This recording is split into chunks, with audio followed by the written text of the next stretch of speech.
Vous êtes sur Paix et Guerre, 25e édition. Je suis très heureuse de vous retrouver comme d'habitude. Nous sommes le 3 juillet 2024.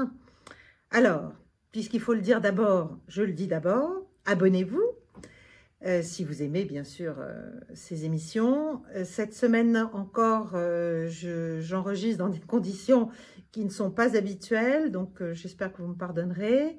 Mais l'essentiel, c'est que nous soyons ensemble et que je vous dise ce que j'ai à vous dire.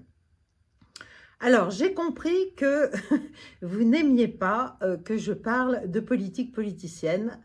Et ça me va bien, à vrai dire, car franchement, la médiocrité et le cynisme du débat ne me donnent pas vraiment envie de le faire. J'ai créé Paix et Guerre pour autre chose. J'ai créé Paix et Guerre pour vous parler de la France, pour vous parler de la France comme nation dans le monde, nation éminente et qui doit le rester ou plutôt le redevenir. Et puis aussi, j'ai créé Paix et Guerre pour vous parler du monde, et de plus en plus, malheureusement, du monde sans la France ou à côté de la France, et c'est toute mon inquiétude.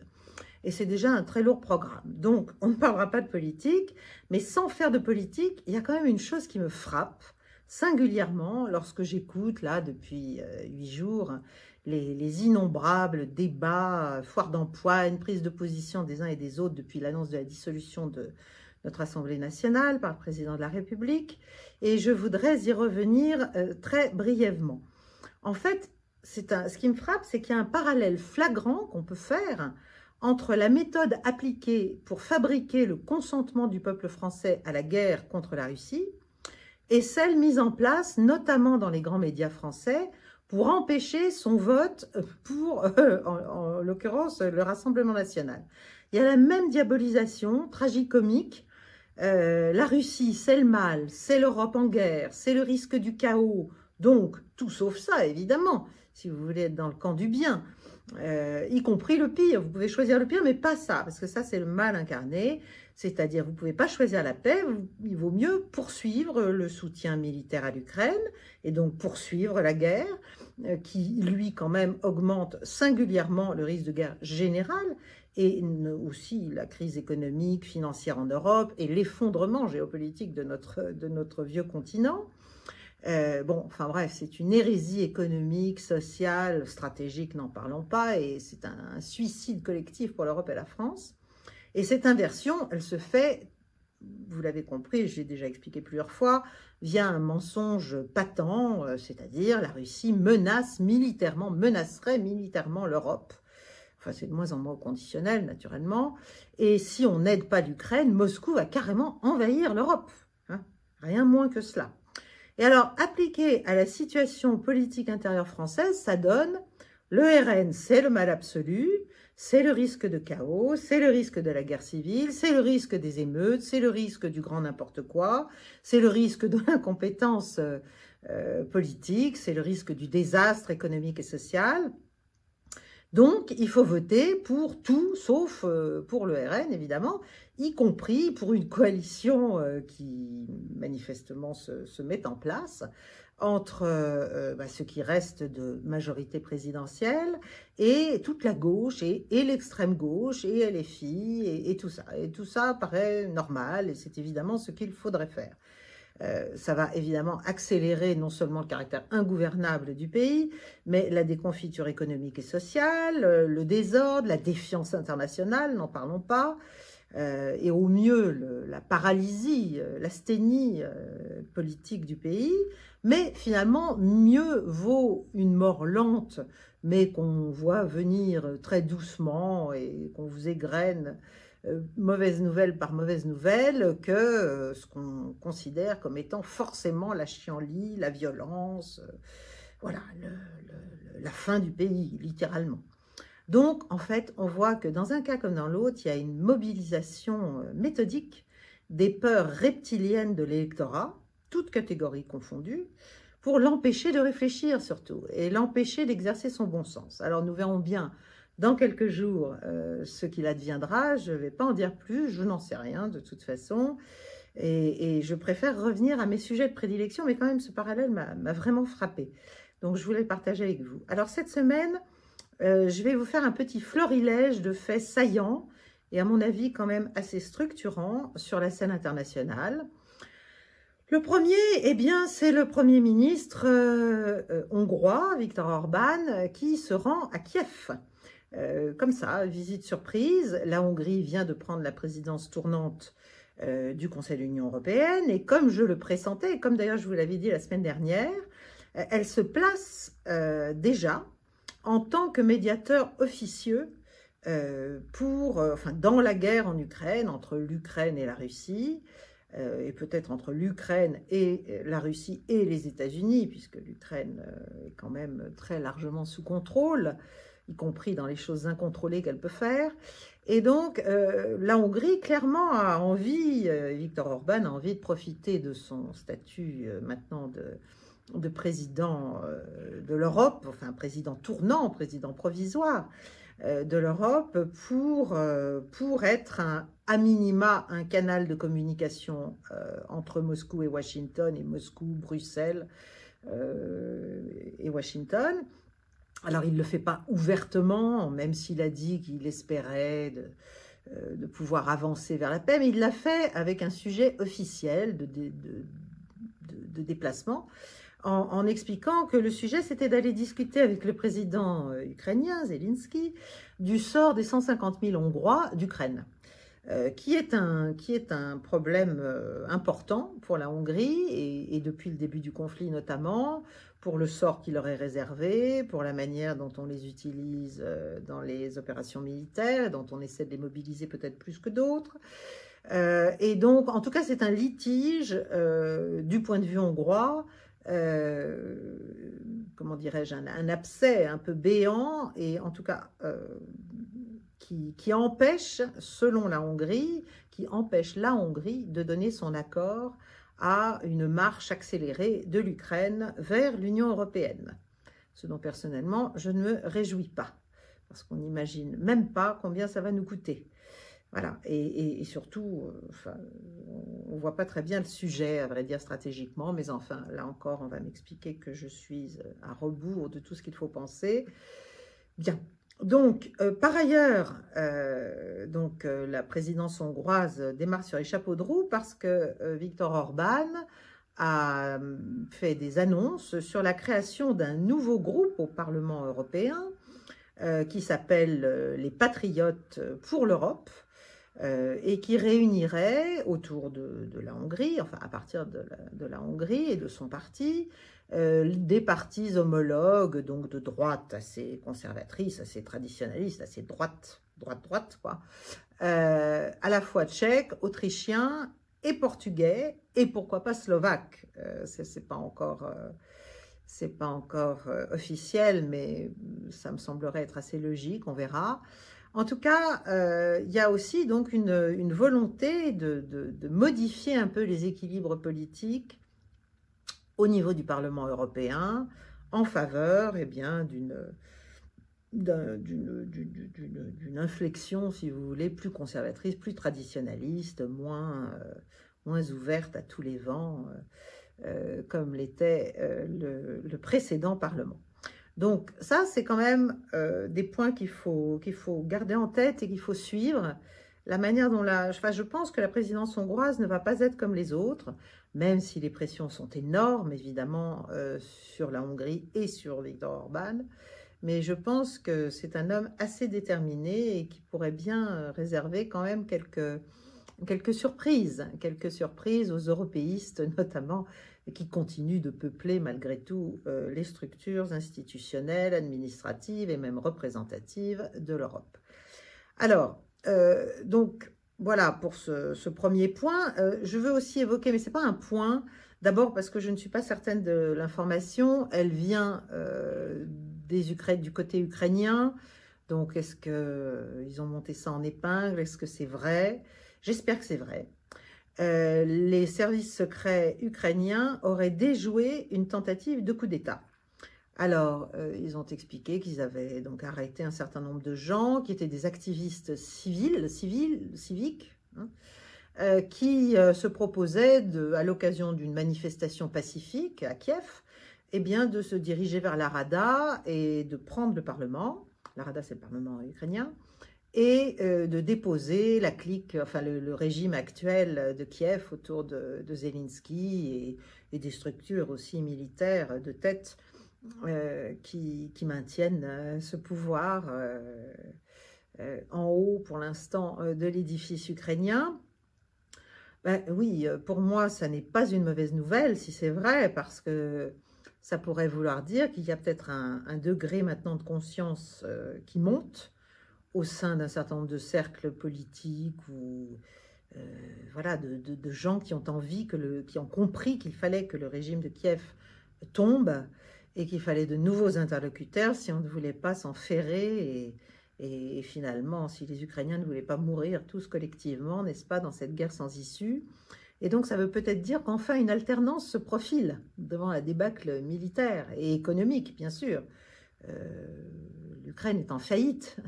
L'Ukraine va affronter dès l'automne des coupures d'électricité dramatiques et l'hiver va être terrible. Donc, voilà. Moi, j'espère qu'il va y avoir une prise de conscience populaire, croissante, grandissante, qui fera qu'à un moment donné, même les soutiens américains de l'Ukraine, ceux qui contrôlent le président Zelensky et tout son gouvernement, se rendront compte qu'il est urgent de mettre en place des individus peut-être un peu plus enclins à discuter avec la Russie et même avec les États-Unis d'ailleurs. D'ailleurs, on peut même penser que le président Zelensky a eu quelques lumières à ce sujet parce qu'il a lui-même dit qu'il allait falloir à un moment donné partager les exigences ukrainiennes avec les Russes. Donc c'est toujours mieux que le premier sommet sur la paix qui a eu lieu en Suisse il y a 15 jours, où finalement il n'y avait pas la Russie, les grands pays, les plus grands pays n'ont pas signé la déclaration finale. Enfin bref, c'était une espèce de monologue sans intérêt. Donc Zelensky a dit qu'il fallait un deuxième sommet, qu'il fallait pour cela que ses services et son gouvernement mettent au point un document, sans doute un peu plus sérieux et réaliste, enfin j'espère, que le premier, qui n'a pas eu de succès, c'est le moins qu'on puisse dire, et qu'ensuite il faudrait à un moment donné pouvoir présenter ça à des négociateurs russes. Donc là, on sent que même lui sent le vent du boulet, et juge nécessaire de faire ce type de déclaration, ce qui est une première dans sa bouche, étant donné qu'il a même pris des décrets pour qu'il n'y ait pas de discussion ou de négociation possible entre l'Ukraine et la Russie dès son arrivée au pouvoir. Donc voilà. Alors, point numéro 2, deuxième bonne nouvelle, quand j'en ai, j'en donne, hein. Il y a deux autres hommes qui se sont parlé aussi très récemment au téléphone, mais enfin c'est mieux que rien. Ce sont les ministres de la Défense russes et américains, donc Belousov qui a été nommé récemment, je vous en ai parlé, et le secrétaire d'État américain à la Défense, Lloyd Austin. Alors on sait que le ministre russe des Affaires étrangères ne veut pas parler à Blinken, ne veut plus parler à Blinken parce que ça suffit, ça ne sert à rien. Voilà. En tout cas, les deux ministres de la Défense se sont parlé et c'est la première fois depuis plus d'un an. Je crois que la dernière fois, c'était en mars 23. Ce coup de fil, à ma connaissance, est fait à l'initiative des Américains. Et ce coup de fil s'est fait dans l'objectif de réassurer, enfin de donner des assurances aux Russes qui écoutaient fort attentivement parce qu'ils sont à l'affût d'éventuelles nouvelles provocations américaines, mais de donner l'assurance aux Russes que le Pentagone n'avait pas l'intention de faire des provocations ouvertes, d'attaquer la Russie à l'intérieur de son territoire pré-guerre, hein, pré-opération militaire spéciale, ou même à ses frontières. Tout ça, bien sûr, se passe dans le contexte du récent incident très grave, qui a eu lieu à Sébastopol lorsque 5 missiles ATACMS ont été tirés, 4 détruits et le 5e détruit et les débris sont tombés sur des plages de Sébastopol et il y a eu quand même plusieurs morts et plus d'une centaine de blessés, dont un quart d'enfants. Donc, les Russes auraient dit aux Américains qu'ils savaient bien tout ce qui se passait en mer Noire, mais ça maintenant c'est un secret de polichinelle. La Russie a une vision totale sur le soutien militaire, satellitaire de renseignement américain apporté à l'Ukraine. dans ses attaques, y compris sur des populations civiles. Hein. C'est le cas dans la région de Kharkov avec les attaques sur Belgorod, et c'est le cas évidemment sur ce qui se passe en mer Noire. Et en mer Noire, il se passe des choses qui inquiètent les Russes et qui les mettent face à un dilemme, c'est-à-dire réagir symétriquement, par exemple en commençant à nettoyer, à faire tomber tous les drones américains, ils peuvent le faire. Mais évidemment, ça c'est un geste d'escalade, j'en ai parlé la semaine dernière, auquel pour l'instant le président Poutine se refuse. Donc, on est dans ce contexte, et plus généralement, on est à un moment assez important sur lequel je veux revenir. Finalement, c'est la question: comment la Russie peut-elle, à ce stade aujourd'hui du conflit, où elle a la main militairement en Ukraine, mais où les Américains profitent finalement de la posture assez attentiste et assez modérée du président Poutine et de son état-major pour multiplier les gestes d'escalade, directement, indirectement, surtout indirectement, donc via les Ukrainiens, toujours en s'en défendant naturellement, mais enfin, voilà, comme le disent les Russes, on sait très bien ce que vous faites. Comment la Russie peut-elle se défendre et peut-elle espérer mettre un terme à ce conflit en évitant une escalade qui pourrait emmener des conséquences dramatiques pour l'Europe tout entière et même au-delà. Donc, quel type de représailles, mis à part ce qu'elle fait jusqu'à présent, et ce qu'elle fait, c'est essentiellement de détruire un peu plus les infrastructures civiles ukrainiennes, notamment énergétiques. Bon, ça c'est très très embêtant évidemment pour les populations ukrainiennes et pour le potentiel, enfin pour la capacité logistique au long cours de l'Ukraine. Je ne parle pas des autres destructions, bien sûr, de matériel, d'armement, bon. Mais ça n'est pas symétrique finalement à ce qu'elle subit elle-même, notamment vis-à-vis de ses populations civiles. Elle ne frappe pas sciemment les populations civiles ukrainiennes, ce que fait pourtant l'Ukraine, même si on ne le dit pas. Mais enfin, c'est clair, Belgorod, ce n'est pas des militaires qui meurent. Bon. Alors, il faut savoir aussi que tout ça, ça se passe donc dans un contexte où, alors selon le colonel McGregor, qui est un expert américain bien connu, que tous les gens qui suivent ce conflit écoutent, croient ou pas, moi j'ai tendance à le croire d'une manière générale, en tout cas à écouter très sérieusement ce qu'il dit, parce qu'il est très sourcé, très renseigné. Lui, il explique dans ses récentes interventions qu'aujourd'hui, on en serait à plus de 600 000 morts ukrainiens et près d'1 million de victimes. Quand on dit victimes, ben, ce n'est pas tellement les civils, parce qu'il y a très très peu de morts civils ukrainiens, mais c'est tous les soldats blessés au front par les Russes et qui ne sont pas en état d'y retourner. Voilà. Donc 600 000 morts ukrainiens, 1 million de victimes, blessés graves inopérants. Et du côté russe, d'après lui toujours, hein, c'est pas moi qui parle, c'est pas des sources directes que j'aurais, mais c'est une source généralement qui s'est révélée jusqu'à présent assez fiable et même très fiable. Du côté russe, ce serait 10 fois moins, y compris en incluant les milices séparatistes de Donetsk et de Louhansk, et même les Tchétchènes de Kadyrov. Donc si on inclut tout ça, on arriverait à 65 000 morts russes. Il ne parle pas des blessés, mais 65 000 morts russes. Donc c'est de 1 à 10. C'est un ratio terrifiant, enfin c'est un ratio sans appel. Qu'est-ce que ça veut dire? Je ne sais pas, mais ça veut dire en tout cas que les Russes, si on regarde la ligne de front, ont actuellement une fenêtre d'opportunité pour accélérer leur offensive, pour changer un peu comment dirais-je, de rythme dans leurs actions militaires. Et cette fenêtre d'opportunité, elle ne va pas durer éternellement. Elle va durer peut-être cet été, peut-être le début de l'automne, enfin dans les prochains mois si vous voulez, jusqu'à octobre peut-être. Mais la grande question, c'est est-ce qu'ils vont s'en saisir ou pas? Nul ne le sait, évidemment. Ils sont toujours furieux vis-à-vis de ce qui s'est passé à Sébastopol. Ils l'expriment largement, notamment dans les médias russes. Et le ministre de la Défense aurait ordonné des mesures contre les drones américains. Et donc, le président Poutine est mis vraiment sous pression interne pour agir. Bon, moi, j'ai tendance à dire qu'il ne fera rien d'impulsif ou d'irrationnel, parce que c'est pas un impulsif et c'est pas un irrationnel, contrairement à ce qu'on raconte. Ça se saurait, hein, il n'y aurait plus d'Ukraine depuis fort longtemps si c'était un impulsif et un irrationnel. Je pense que le chef d'état-major n'est pas non plus un fou furieux, donc général Gerasimov. Néanmoins, voilà, toute la question c'est qu'est-ce qu'ils vont faire de cette fenêtre d'opportunité militaire?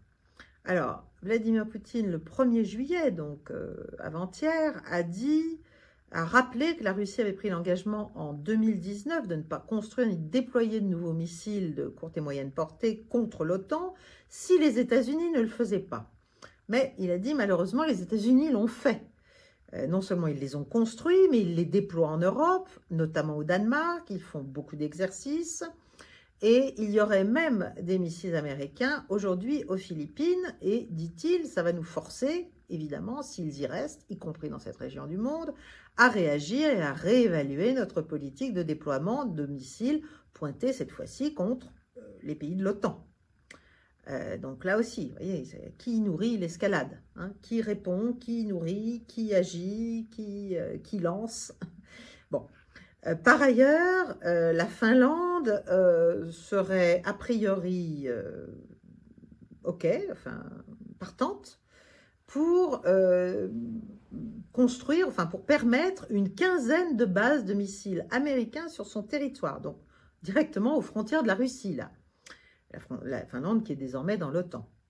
Et ça, ce serait très bientôt. Donc il y a une escalade qui se prépare, qui est en préparation du côté occidental.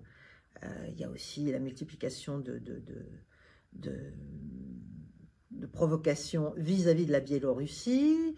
Loukachenko fait des déclarations assez, pas inquiétantes, mais assez claires, assez réalistes, en expliquant que l'OTAN veut entraîner la Biélorussie dans l'épreuve de force, comme la Russie, afin de disperser les forces frontalière de l'Ukraine, afin de rendre la résistance du pays impossible, et que, bon, tout ça, ça va pousser la Biélorussie aussi à prendre des mesures, sachant, comme je vous l'ai dit, que la Russie a déployé récemment des forces nucléaires sur le territoire biélorusse, et des forces militaires simples, enfin des troupes. Bref, pour Loukachenko, le président biélorusse, l'OTAN veut faire accepter l'inacceptable à la Russie et à la Biélorussie, c'est-à-dire de continuer à se faire provoquer parce qu'elle ne voudrait pas réagir nucléairement.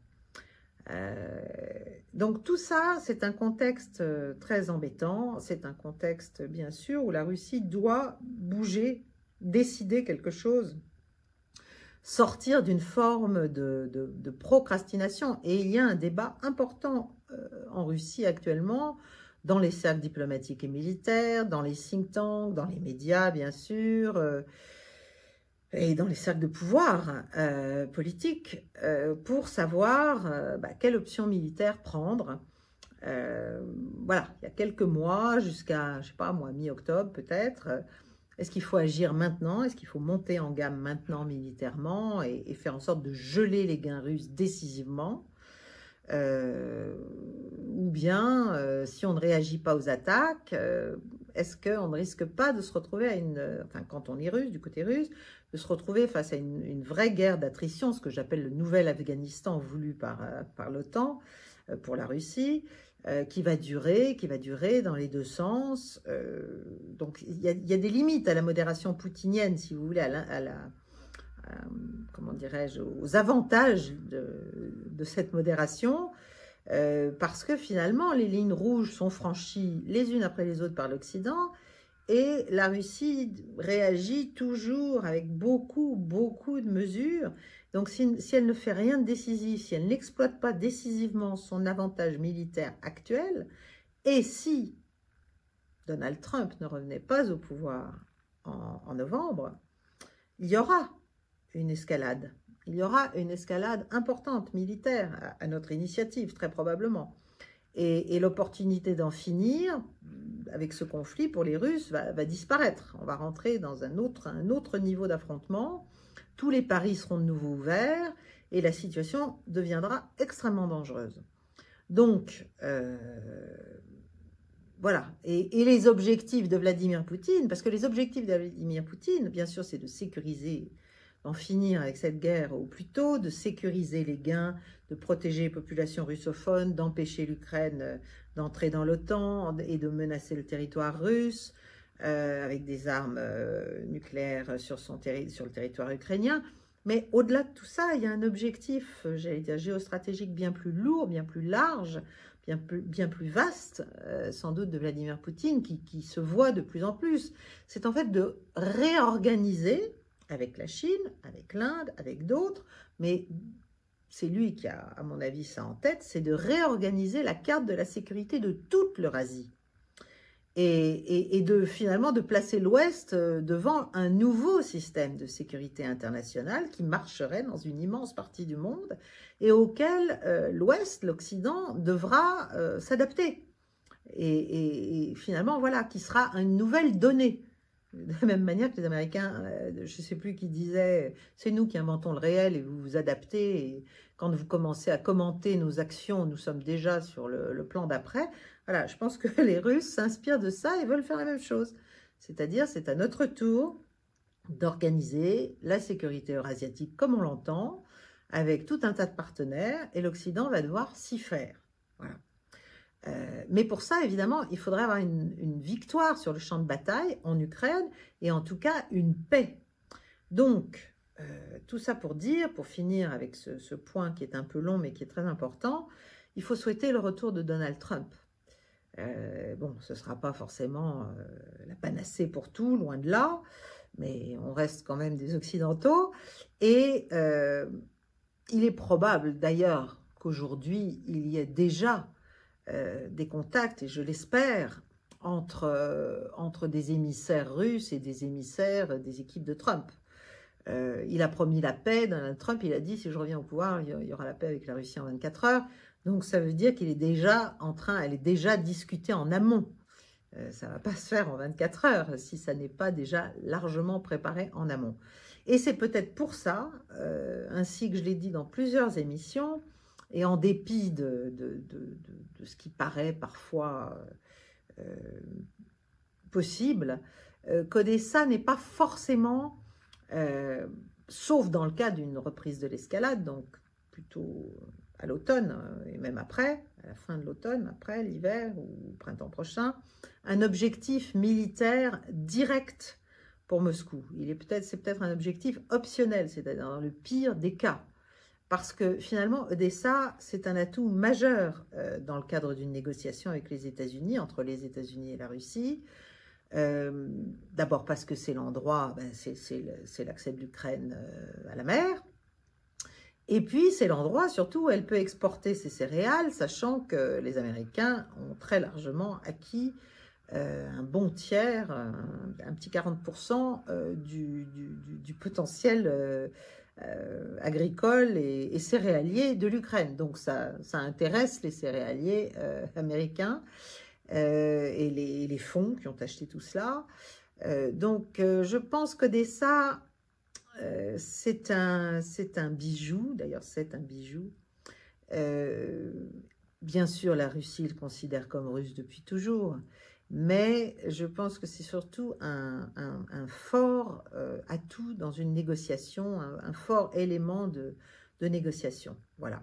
Et bon, il faut souhaiter que Donald Trump l'emporte en novembre, on verra. Bien sûr, il est impossible de dire aujourd'hui ce qui se passe, ce qui va se passer. Alors, quatrième point, c'est le trio toxique qui est qui est revenu au pouvoir en Europe et à l'OTAN. Je dis que c'est un trio toxique parce que c'est un trio d'extrêmes russophobes et donc de va-t-en-guerre au pouvoir. Et quand même, ce qui devrait nous préoccuper, surtout dans notre pays, qui a pris un peu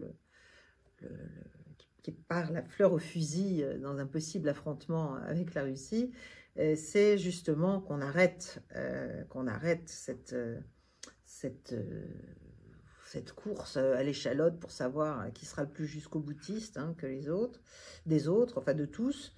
Bref, il y a un trio toxique qui vient d'être institué. Alors, c'est une perspective inquiétante, c'est la perspective en fait de l'autisme stratégique européen et de l'OTAN renforcée. C'est comme une démence européenne, en fait, c'est la fuite en avant permanente, c'est la débâcle occidentale en fait, mais ça n'a pas l'air de nous sauter aux yeux, ça devrait pourtant. Alors le trio, bon, bah, c'est le nouveau secrétaire général de l'OTAN qui a remplacé Jens Stoltenberg, c'est Mark Rutte. Alors c'est pas mieux, c'est pas mieux. C'est aussi un faucon, c'est un néerlandais, complètement le petit doigt sur la couture du pantalon face à Washington. Ensuite, c'est Kaja Kallas, présidente estonienne, qui est une russophobe extrême, incompétente bien sûr, qui connaît rien, ni au monde, ni aux relations internationales, ni à la diplomatie, ni à rien du tout, ni aux questions militaires. Elle sait juste qu'elle est la Russie, qu'elle veut déboulonner toutes les statues et tous les monuments qui existent encore dans son pays, célébrant la victoire des soviétiques contre le nazisme. Et on vient de la mettre en remplacement de Josep Borrell, qui avait des déclarations parfois un peu modérées, sans doute, voilà, pas toutes négatives. Là, on a mis une totale russophobe extrême, et on l'a mise à la place de Josep Borrell. Bon. Et puis, à la tête donc des affaires étrangères de l'UE, parce que c'est de plus en plus ça, n'est-ce pas? Moins on a d'affaires étrangères nous-mêmes dans chacun de nos pays, plus les structures européennes en profitent et récupèrent, comme le reste, comme la santé, comme plein de choses, sur les cendres, n'est-ce pas, de notre souveraineté que l'on abandonne, voilà, tout simplement. Et puis le troisième membre du trio toxique, c'est évidemment Ursula von der Leyen, qui a été reconduite en dépit de tout ce qu'elle a fait et même des procédures engagées contre elle. Bon, tout ça c'est manifestement joué de manière absolument qui n'a strictement rien de démocratique. Ça s'est joué lors d'un dîner privé, où on a décidé que ce serait comme ça et pas autrement. Donc après, bien sûr, il y a des votes, il y a tout un tas de comédies, n'est-ce pas? Mais il est clair que les décisions sont prises ailleurs et plus haut. Kaja Kallas, bien sûr, est sa protégée depuis longtemps, sa crypto-protégée, si vous voulez, depuis longtemps.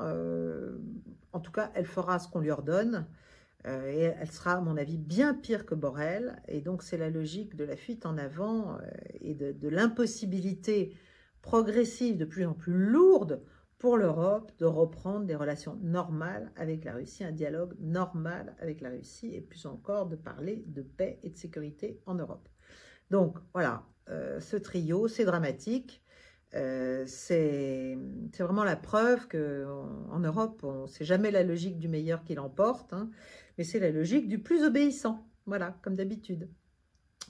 Et puis tout ça, bien sûr, ce trio, il est là pour travailler avec, plus qu'en connivence, en collusion totale avec l'OTAN lui-même, et comme organisation, l'OTAN comme organisation de tête militaro-politique, parce que plus on vous raconte que l'Europe cherche son autonomie stratégique, moi c'est le cas, ça aussi je vous l'ai déjà dit, enfin là c'est de plus en plus clair, si vous voulez, il y a une nouvelle OTAN qui est en train de se dessiner et qui est en fait, qui montre aussi l'état du nouveau rapport de force à l'intérieur de l'UE. Et cette nouvelle OTAN, c'est quoi? Eh bien, c'est Washington DC, bon, voilà, les salles de pouvoir américains. C'est Londres, bien sûr. C'est Varsovie, qui est la grande gagnante de tout ce qui s'est passé. Enfin, c'est la grande gagnante au plan européen de la guerre en Ukraine. Ça. Et bien sûr, les pays baltes. hein, qui sont les petits pays obéissants. Et ça, ben, ce sont les nouveaux pays leaders en Europe, et ils sont leaders, bien sûr, contre Berlin et contre Paris. Les deux vieilles nations qui ont dirigé l'Europe pendant fort longtemps et qui aujourd'hui sont l'une et l'autre extrêmement affaiblies, différemment, mais à des niveaux très lourds, très lourds et très difficilement rattrapables, surtout avec l'état d'esprit qui est le leur. Donc c'est une mutation considérable à l'intérieur de l'Europe et à l'intérieur de l'Alliance qui est en train de se mettre en place. Alors ça se met en place sous le radar, on n'en parle jamais en tant que tel naturellement, mais si vous regardez les mouvements de personnes, les contrats, les rencontres, les sommets, les discussions et même le body language des dirigeants lorsqu'ils se rencontrent, voilà, ça devient de plus en plus clair. Ce rapport de force au sein de l'UE a sensiblement changé et certainement pas à notre bénéfice. C'est d'ailleurs peut-être pour cela que la France, le président de la République en fait des tonnes depuis des mois pour que notre pays ne soit pas totalement marginalisé dans le nouvel étiage européen, mais qui est en fait dominé par voilà, cette haine de la Russie sur commande. Et bien sûr à la main des néocons démocrates américains, parce qu'in fine, c'est quand même ça le véritable rapport de force. Alors, justement, parlons-en des néocons américains. Bon, vous avez vu sans doute le récent débat entre Donald Trump et Joe Biden, qui était terriblement éloquent, et où l'actuel président a démontré que ça n'allait plus, quoi, et que voilà, la question de son maintien en lice pour l'élection de novembre se pose maintenant clairement. Alors la question, c'est évidemment, d'abord il faut qu'il veuille s'en aller, et ça n'a pas l'air clair du tout, et notamment sa femme, Jill Biden, n'a pas du tout l'air d'accord. Alors, il est vrai qu'ils ont tellement d'affaires, notamment celles qui concernent leur fils, mais eux-mêmes aussi, des affaires de corruption très lourdes, et que, évidemment, quitter le pouvoir, ça va les mettre en situation de vulnérabilité bien plus grande. Il est clair que le président Obama, qui tire quand même les ficelles avec Hillary Clinton de tout cela, derrière, est en délicatesse maintenant avec la famille Biden, donc il est très mécontent parce qu'il sent que l'élection est très mal engagée. Et donc la question, c'est quel remplaçant? Alors là, on rentre dans la politique intérieure américaine que je ne connais pas suffisamment pour pouvoir dire des choses intelligentes, mais la question, c'est qu'il faut, pour les démocrates américains, il faut essayer de maintenir le niveau d'escalade avec la Russie le plus haut possible sans prendre trop de risques. C'est pour ça qu'on a un appel entre le secrétaire d'État à la Défense et son homologue russe, par exemple.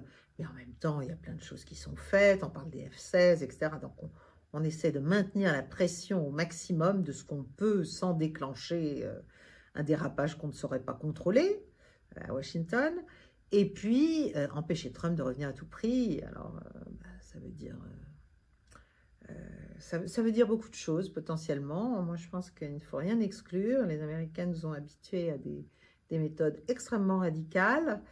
Maintenant, il y a aussi juste la tricherie, ou alors trouver un candidat qui remplacerait Biden au pied levé, mais jusqu'à présent, j'ai pas l'impression que ça court les rues, quelqu'un qui soit capable d'avoir une stature suffisante pour être un vrai challenger, un vrai concurrent pour Donald Trump.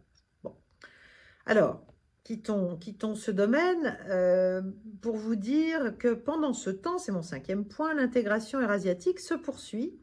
Je vous en parle périodiquement, mais régulièrement, parce que c'est pour moi un mouvement de fond très important, totalement ignoré en Europe.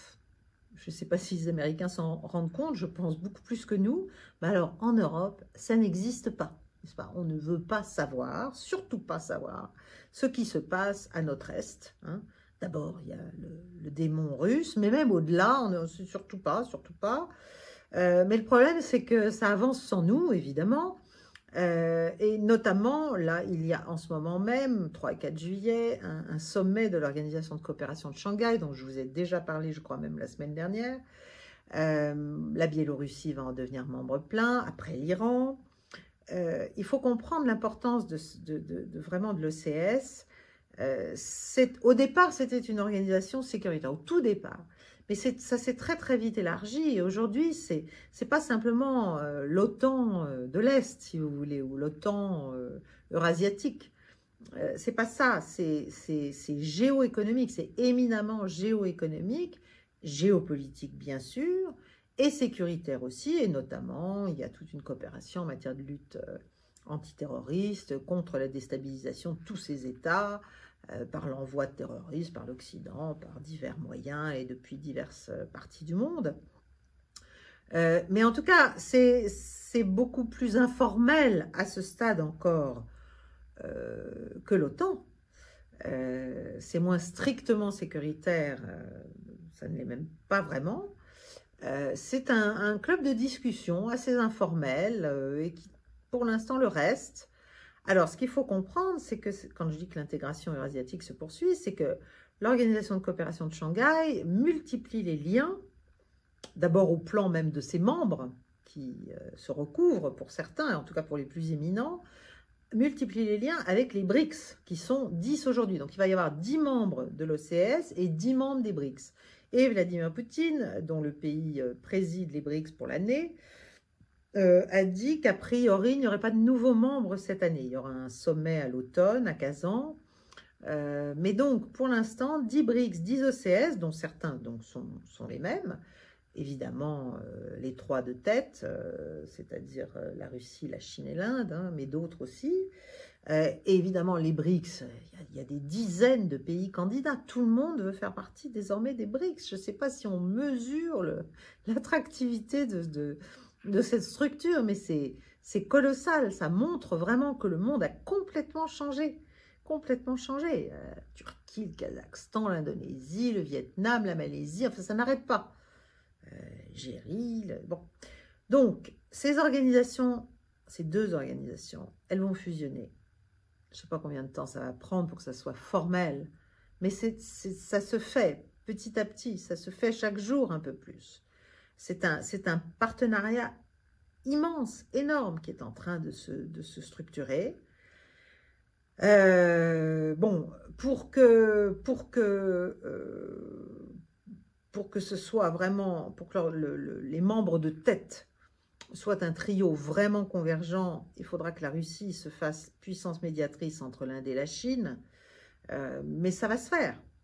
Ça va se faire. Et ce qui est assez incompréhensible, c'est que les médias occidentaux n'en parlent absolument pas. Alors, je veux bien qu'on ne travaille plus, que les journalistes ne travaillent plus, soient ignorants, soient incompétents, mais à ce point, ignorer quelque chose d'aussi énorme, c'est consternant. Voilà, c'est sidérant et c'est consternant.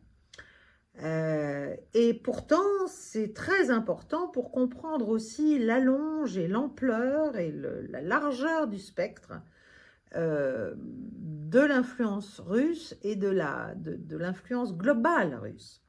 Et là, il y a eu un article très intéressant du Financial Times récent qui s'appelle « How Russia is using nuclear power to win global influence ».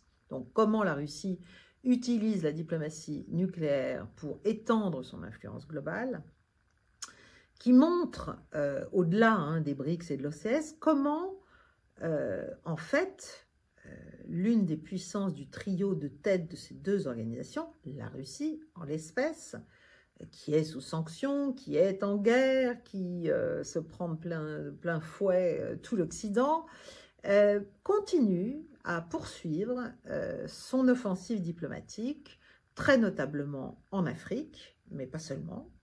Et elle se sert pour cela de sa supériorité et de sa grande compétence, si vous voulez, de sa réputation en matière d'énergie nucléaire et de fourniture de services nucléaires et d'usines, en fait, nucléaires. Alors, il y a des projets partout. Ce qu'il faut comprendre, et je vous engage à lire cet article, c'est que chaque projet nucléaire de coopération ou de construction d'usine, d'une usine nucléaire, c'est 80 ans. C'est long. Donc, c'est de l'influence à long terme. Quand on conclut un contrat comme ça, c'est une manière de prendre pied dans un pays pour des décennies, jusqu'à la fin de vie, en fait, de cette centrale.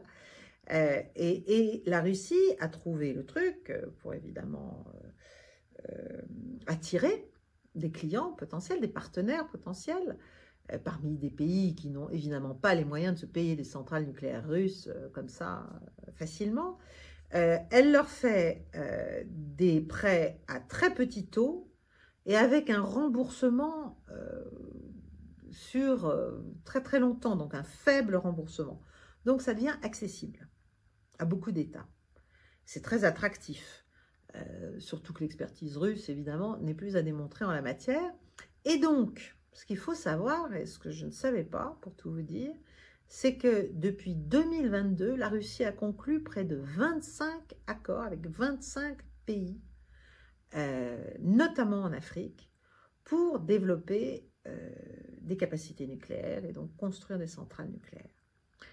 Et pour les revenus de la Russie, c'est considérable. C'est-à-dire qu'elle est passée, elle espère retirer en revenus d'ici 2030 56 milliards, alors qu'en 2023, elle en était à 16. Donc, je ne sais pas si vous vous rendez compte, c'est colossal.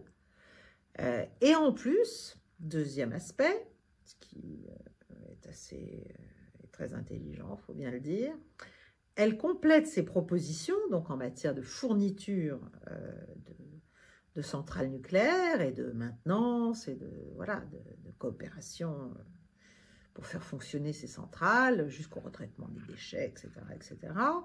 Des packages, enfin des packages de sécurité démocratique, comme elle appelle ça, Democratic Security, c'est-à-dire en fait un très large spectre de services d'assistance russes pour aider ses partenaires à lutter contre tout type de menaces de déstabilisation. Alors ça va de la guerre hybride, de la guerre électronique, de la fourniture d'un certain nombre d'assistances, même économiques, dans d'autres domaines. Tout ça, derrière, l'idée est la suivante, c'est fournir de l'énergie nucléaire à bas coût pour des populations de ces pays, ce qui donc les fait se développer mieux et donc diminue le risque d'émeutes, de coupures d'électricité. Donc du coup, il y a un contentement des populations, donc une stabilité possible ou renforcée des régimes. Donc ça intéresse le régime en question. Elle protège ses partenaires des tentatives d'ingérence étrangère, de régime change, etc., etc. Elle les stabilise. Elle les stabilise. Et donc, en fait, on voit que cette diplomatie nucléaire et cette sécurité démocratique, enfin ces services dits de sécurité démocratique, sont une manière pour la Russie de s'installer dans des pays, parce que ça lui donne évidemment un accès privilégié au leadership de ces pays et donc un accès privilégié aux ressources de ces pays, minérales, au marché de ces pays, à la possible implantation de bases logistiques utiles pour les Russes, etc. Et puis, elle assure son développement économique, bien sûr, et donc sa moindre exposition aux effets des sanctions occidentales, parce qu'il y a aussi tout ça derrière. Il y a le fait de plus en plus d'être non pas totalement épargné par les sanctions, de ne pas les sentir du tout, mais de les sentir le moins possible. Donc c'est vraiment l'article dit comme un harpon, si vous voulez, un investissement russe qui est comme une manière d'harponner tous ces pays et une façon de limiter la stratégie américaine de containment, blocage, en fait, de l'expansion russe. Et finalement, c'est un instrument de la grande stratégie russe, que l'on mesure très peu aussi, et auquel on devrait s'intéresser considérablement. Je dis ça comme ça, on ne sait jamais, peut-être des stratèges français ou des diplomates qui pourraient trouver utile de chercher un peu, de creuser dans ces domaines-là et peut-être de prendre de la graine. Pourquoi pas? Nous aussi, on est en France, malgré tout, de très bons constructeurs de centrales nucléaires, même si on a eu quelques soucis, voilà. Mais en tout cas, on sait faire, et on sait faire très bien, et on devrait réfléchir à ces nouveaux types d'actions diplomatiques basées sur des choses concrètes et sur des partenariats, comme diraient les Chinois et comme disent les Russes, gagnant-gagnant sur un pied d'égalité. Voilà, mon 7e et dernier point, c'est l'Iran. Un petit point, vous savez qu'il y a eu une élection présidentielle, premier tour la semaine dernière, deuxième tour fin de semaine. 2 candidats restent en lice, un réformateur, un conservateur. C'est toujours en fait le même clivage sur l'attitude souhaitable du pays vis-à-vis du reste du monde.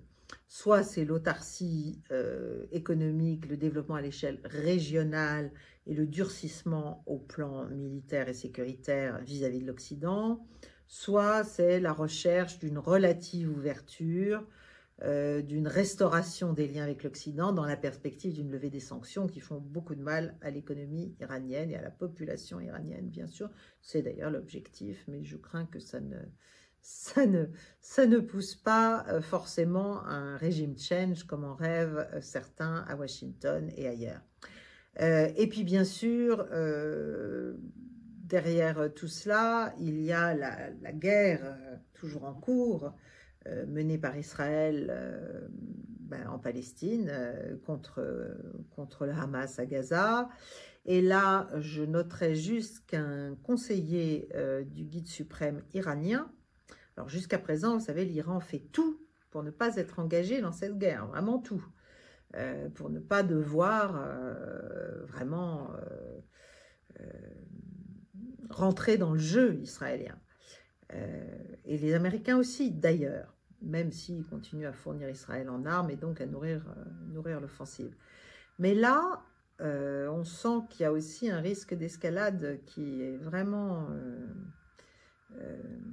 peut-être pas imminent, mais enfin... certains s'emploient vraiment à la faire exploser, cette escalade, et aboutir à des dérapages très dangereux. Donc, le conseiller du guide suprême, l'un des conseillers du guide suprême iranien a fait une déclaration assez claire vis-à-vis de la menace faite par Israël d'envahir le Liban, hein, parce que Israël a toujours la même stratégie, c'est-à-dire un dérapage du conflit pour entraîner l'Amérique militairement à ses côtés. Oui, face à l'échec assez clair, enfin, au moins relatif, de l'offensive à Gaza. Donc, le conseiller en question a mis en garde Israël contre l'escalade au Liban en disant que si jamais Israël en fait, tapait le Liban, entrait au Liban, tous les Libanais, les pays arabes, les membres de l'Axe de la Résistance, l'Axe de la Résistance, vous savez, c'est les milices chiites irakiennes, les Houthis du Yémen, les Syriens qui connaissent un certain nombre d'attaques et de manifestations en ce moment, notamment avec la Turquie. Enfin, il y a une reprise des affrontements là qui est inquiétante, et c'est aussi les Irakiens. Tous soutiendront le Liban contre Israël s'il y a une extension régionale du conflit. Et l'Iran, alors, n'aura pas d'autre choix que de soutenir massivement le Hezbollah par tous les moyens. Voilà, cet homme dit que l'extension du conflit n'est donc pas dans l'intérêt ni de l'Iran, ni des États-Unis, et il appelle les États-Unis à faire pression sur Israël pour enrayer cette escalade. Voilà, je terminerai là-dessus. Généralement, les conseillers du guide suprême iranien ne s'expriment pas de leur propre initiative ni autorité. Donc, il faut quand même ne pas prendre à la légère ce qui est dit. Et je pense que l'Amérique est tout à fait incapable de mener une guerre sur 2 fronts. Et ça, il y a même des Américains, des généraux américains qui le reconnaissent. Donc, il serait bon quand même d'essayer d'arrêter, de mettre de l'huile sur le feu et de chercher là aussi, comme en Ukraine, les voies d'un apaisement et les voies d'une reprise minimale d'un dialogue. Encore une fois, il ne s'agit pas de s'entendre sur tout et d'effacer tous les conflits, mais il s'agit d'éviter que tout ça ne dégénère en des affrontements que nous ne maîtriserons pas. Voilà. Je termine là-dessus. Je vous remercie de votre attention. Je vous invite donc à vous abonner à la chaîne, à liker, à partager, à nous soutenir, toujours avec le même lien Tipeee. Et je vous retrouve la semaine prochaine, cette fois-ci normalement depuis Paris, plus classiquement, pour une nouvelle édition, pour la 26e édition. Je vous remercie et à très vite. Je vous souhaite une belle soirée. Au revoir.